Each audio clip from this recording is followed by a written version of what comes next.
മക്കളെ, ഇന്ന് നമുക്ക് യഹ് ധർത്തി ഹെ ഉസ് കിസാൻ കി എന്ന കേദാർനാഥ് അഗ്രവാൾജി എഴുതിയ കവിത പഠിക്കാം.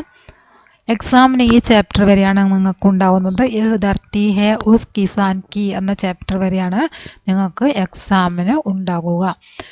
നോക്കാം. യഹ് ധർത്തി ഹെ ഉസ് കിസാൻ കി ജോ ബൈലോं के कंधों पर बरसात गाम में जुआ हुआ भाग्य का रिग देता है गूंज चढ़ती हुई वायु में. യഹ് ധർത്തി ഹെ ഉസ് കിസാൻ കി, ഇത് ആ കർഷകന്റെ ഭൂമിയാണ്. യഹ് ഇത്, ധർത്തി ഭൂമി, ഉസ് അത്, ആ എന്നുള്ള അർത്ഥം, കിസാൻ കർഷകൻ.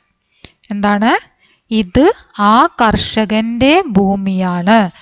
ജോ ബൈലോं के कंधों पर, ആരാണോ കാളകളുടെ തോളിൽ. ജോ ജോ പറഞ്ഞ യാതൊരാളാണോ. ബൈലോं के कंधों पर, ബൈൽ പറഞ്ഞ കാള, ബൈലോं के कंधों पर പറഞ്ഞാല് കാളകളുടെ തോളിൽ. ബൈലോं के कंधों पर, കാളകളുടെ, കന്തോ എന്ന് പറഞ്ഞ തോളിൽ. ബൈലോं के कंधों पर, കാളകളുടെ തോളിൽ. ആരാണോ കാളകളുടെ തോളിൽ. ബർസാത്ത് ഗാമുമേ, മഴയത്തും വെയിലത്തും. ബർസാത്ത് പറഞ്ഞ മഴ, ഗാമ് വെയില്, ഗാമ് പറഞ്ഞ ധൂപ്. ബർസാത്ത് ഗാമുമേ, മഴയത്തും വെയിലത്തും. ജുവാ ഭാഗ്യക്കാ രഘ് ദേത്താ ഹേ, ജുവാ എന്ന് പറഞ്ഞാല് നുകം, അതായത് കലപ്പ, ഭാഗ്യത്തിന്റെ കലപ്പ വെക്കുന്നത്. അതായത് ഏതൊരാളാണോ കാളകളുടെ തോളിൽ കലപ്പ വെച്ചിട്ട് മഴയത്തും വെയിലത്തും. ഗൂൻ ചാർത്തി ഹുയി വായുമേ, ഗൂൻ പറഞ്ഞ രക്തം, ചാട്ടിന പറഞ്ഞ വറ്റുന്ന, രക്തം വറ്റുന്ന വായുവിൽ, രക്തം വറ്റുന്ന കാറ്റിൽ, ചൂടുകാറ്റിൽ, രക്തം വറ്റുന്ന കാറ്റിൽ. പൈനി കുസി ഗേത്ത് കെ ഭീത്തർ, ഗേത്ത് കെ ഭീത്തർ പറഞ്ഞാല് വയലിന്റെ ഉള്ളിലേക്ക്, അതായത് ആ ഉൾഭാഗത്തേക്ക്, ഭൂമിയുടെ ഉള്ളിലേക്ക് എന്നുള്ള അർത്ഥം. മൂർച്ചയുള്ള അതിന്റെ കൂർത്ത ഭാഗം. പൈനി കുസി ഗേത്ത് കെ ഭീത്തർ, കലപ്പയുടെ കൂർത്ത, അതിന്റെ അഗ്രത്തുള്ള ആ കൂർത്ത ഭാഗം. ഗേത്ത് കെ ഭീത്തർ വയലിനുള്ളിൽ. ദൂർ കളേജെ തക് ലേ ജാക്കർ, അതിന്റെ ഹൃദയത്തിലേക്ക്, ദൂരേക്ക് കൊണ്ടുപോകുന്നു, അതായത് മണ്ണിന്റെ അടിയിലേക്ക് ഇങ്ങനെ അതിന്റെ കൂർത്ത ഭാഗം ഇറക്കുന്നു. ദൂർ കളേജെ തക് ലേ ജാക്കർ, ദൂരെ, അതിന്റെ കളേജെ പറഞ്ഞ ഹൃദയം എന്നാണ് അർത്ഥം. അതായത് അതിന്റെ ഉള്ളിലേക്ക്, മണ്ണിന്റെ ഉള്ളിലേക്ക്, താഴത്തേക്ക്, തക്ക് വരെ, ലേ ജാക്കർ കൊണ്ടുപോയിട്ട്.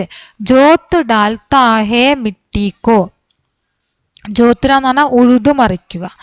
ജോത്ത് ഡാൽത്താ ഹേ മിട്ടിക്കോ, മിട്ടി പറഞ്ഞ മണ്ണ്, മണ്ണിനെ ഉഴുതുമറിക്കുന്നു. ഒന്നുകൂടെ പറയാ, ഇത്രയും ഭാഗം.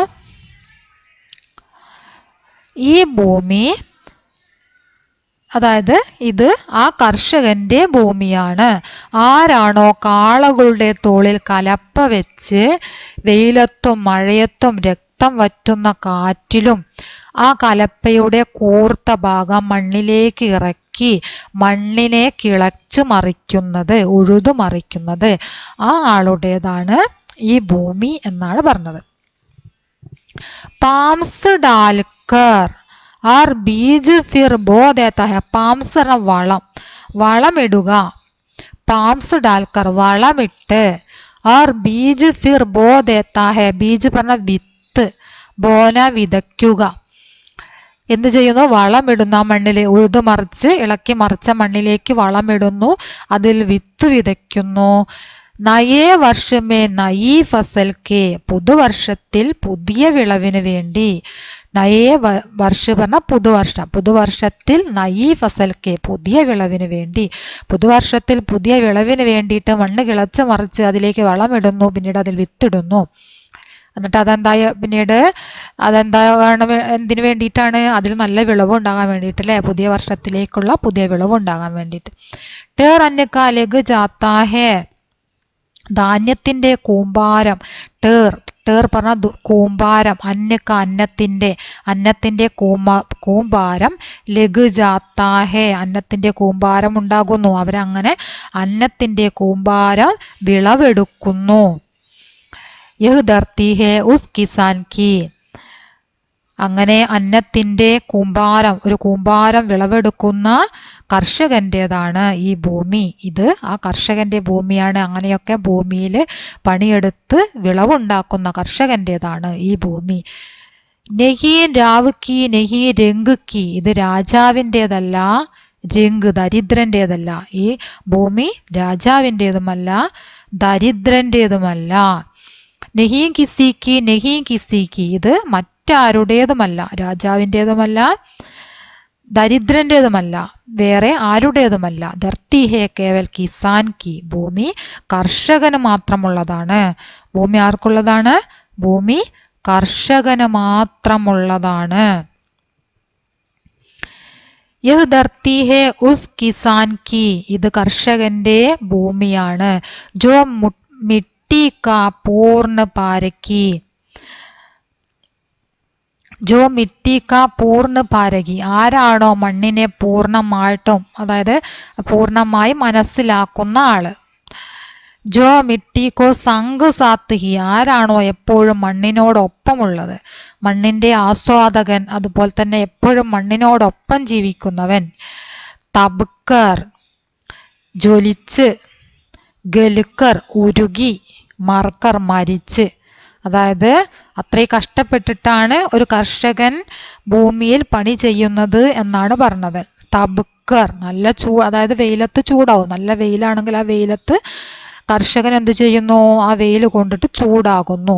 ഗലുക്കർ എന്നിട്ട് ഉരുകുന്നു. ചൂടായിട്ട് കർഷകൻ വിയർത്ത് ഉരുകി ഒലിക്കൂലേ. മർക്കർ മരിച്ചിട്ട് പറഞ്ഞാൽ ശരിക്കും മരിക്കുന്നതല്ല പറഞ്ഞത്, മരിച്ച് പണിയെടുക്കുക എന്ന് പറയില്ലേ, അങ്ങനെ വളരെയധികം കഷ്ടപ്പെടുക എന്നർത്ഥം. കഷ്ടപ്പെട്ട് പണിയെടുക്കുന്നു. കപാരഹാ ഹേ ജീവൻ അപ്പന, അവന്റെ ജീവിതം അങ്ങനെ ചിലവഴിക്കുന്നു. കപാരഹാ ഹേ ജീവൻ അപ്പന, സ്വന്തം ജീവിതം അങ്ങനെ കൃഷി ചെയ്ത് ഭൂമിയിൽ എല്ലാ കൃഷികളും ഉണ്ടാക്കിയിട്ട് ഭൂമിയിൽ മഴയത്തും വെയിലത്തും പണി ചെയ്തിട്ട് അവന്റെ ജീവിതം കഴിച്ചു കൂട്ടുന്നു. ദേഖ് രഹാ ഹേ മിട്ടി മേ സോനെ കാ സപ്ന, എന്നിട്ട് മണ്ണിൽ സ്വർണം വിളയുന്ന സ്വപ്നം കാണുന്നു. അവരുടെ ഏറ്റവും വലിയ സ്വപ്നം എന്ന് പറയുന്നത് എന്താണ്? നല്ല വിളവുണ്ടാകുന്നതാണ് അല്ലേ. അപ്പൊ അവർ ആ സ്വപ്നം കാണുന്നു. മണ്ണിൽ സ്വർണം വിളയുന്ന സ്വപ്നം കാണുന്നു. സ്വർണം വിളയുക പറഞ്ഞാൽ നല്ല വിളവുണ്ടാവുക. മിട്ടിക്ക് മഹിമ ഗാത്താഹെ, അവര് മണ്ണിനെ സ്തുതിച്ച് പാടുന്നു. മിട്ടിക്ക് മഹിമ ഗാത്താഹെ, അവർ മണ്ണിനെ സ്തുതിച്ച് പാടുന്നു. മിട്ടിക്ക് ഹി അന്തസ്ഥൽമേ, മണ്ണിന്റെ ഉള്ളിലേക്ക് അപ്പനെ തനിക്ക് ഗാദ് മിലാക്കർ, സ്വന്തം ശരീരത്തെ വളമാക്കി എന്ന് പറഞ്ഞാൽ വളരെയധികം കഠിന പരിശ്രമം ചെയ്തെന്ന്. അപ്പനെ തനിക്ക് ഗാദ് മിലാക്കർ പറഞ്ഞാല് കഠിൻ പരിശ്രമം കർക്കെ, വളരെ കഠിനമായി പ്രയത്നിച്ച്. മിട്ടിക്കോ ജീവിത രക്താഹെ, മണ്ണിനെ ജീവനുള്ളതാക്കി തീർക്കുന്നു. അതായത് അതിൽ പുതിയ ചെടികളൊക്കെ അങ്ങനെ വിളയിച്ചെടുക്കുന്നു. അപ്പം മണ്ണിനെ ജീവനുള്ളതാക്കി തീർക്കുന്നു എന്ന് പറഞ്ഞത്. ഗുദ് ജീത്താഹെ, എന്നിട്ട് എന്ത് ചെയ്യുന്നു? സ്വയം ജീവിക്കുന്നു. യഹ് ധർത്തി ഹേ ഉസ് കിസാൻ കി, ഈ ഭൂമി ആ കർഷകൻ്റെതാണ്. ഇങ്ങനെ ഭൂമിയിൽ മണ്ണിൽ പണിയെടുക്കുന്ന കർഷകൻ്റെതാണ് ഈ ഭൂമി എന്നാണ് കവി ഇവിടെ പറഞ്ഞിരിക്കുന്നത്. ഓക്കെ, മനസ്സിലായല്ലോ? വളരെ ഇമ്പോർട്ടൻ്റ് ആയിട്ടുള്ളൊരു കവിതയാണിത്. ശരിക്കും വായിച്ചിട്ട് പഠിക്കുക. ഇതൊന്ന് കവിതയുടെ ആശയം എഴുതാനൊക്കെ വളരെ സിമ്പിളാണ്. ടെക്സ്റ്റ് ബുക്ക് ആക്ടിവിറ്റി കൊടുത്തിട്ടുണ്ട്, അതും കാണുക. നമുക്ക് എക്സാമിലേക്ക് ഈ ഒരു ചാപ്റ്ററും കൂടിയാണ് ഉണ്ടാവുക. ഇതുവരെ പഠിക്കുക, ഫസ്റ്റ് മുതൽ ഈ ചാപ്റ്റർ വരെ പഠിക്കുക. ഓക്കെ.